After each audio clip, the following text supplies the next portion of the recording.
A group of Democrats are just furious about the American action in Libya, especially since the president didn't go to Congress and ask for permission for the action. In fact, Ohio Congressman Dennis Kucinich suggests it's an impeachable offense. And Congressman Kucinich joins me now.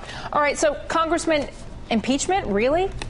Well, I raised the question. I didn't say that I think that a resolution ought to be put to Congress, because the president is acting outside of the authority of the Constitution. There is no question about that whatsoever. We have a standing army, though, and of course Congress, when it needs to raise troops, has great power. But when we have a standing military prepared to act at the president's command, that a lot of presidents have given that command. I mean, you have James Polk to Zachary Taylor in 1846 saying, yeah, go ahead, occupy Texas territory. And then he goes to Congress a week later to tell them that war already exists. Abraham Lincoln used force in the Civil War. You had Truman sending armies to Korea without first asking permission. George H.W. Bush. You had Clinton in Bosnia. The list goes on and on. What makes this out of the ordinary? This is a copy of the Constitution of the United States. A plain reading of Article 1, Section 8 says that only Congress has the power to declare war. But we haven't declared war. Well, you know what, though? We are in a war. The president articulated that U.S. troops, or rather U.S. forces, are being sent into combat. There's no need to parse that. I mean, we know exactly what's going on. You know what's going on. 100 Tomahawk missiles. We have Barry McCafferty says that there's 82,000-pound bombs that will be delivered.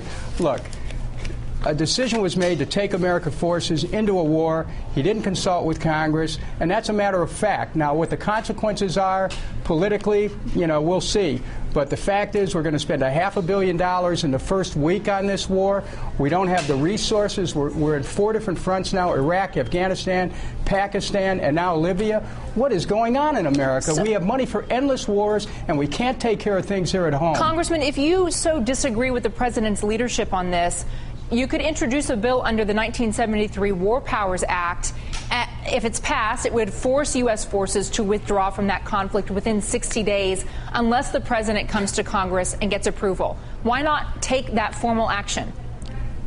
I'm saying, you know, there's a question as to whether the War Powers Act is even constitutional, in that it does limit Congress's express authority under Article 1, Section 8. And so we go 60 days down the road.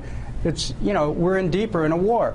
If you don't have a recognition that Congress is a co-equal branch of government here, that Congress has the first say as to whether or not we commit people to war, if you don't recognize that, then what we've done is we've set America on the path of even more adventurism. There are problems all over the world, Yemen, Bahrain, where there's conflict going on between government and people. If we keep intervening, we're going to destroy our own nation.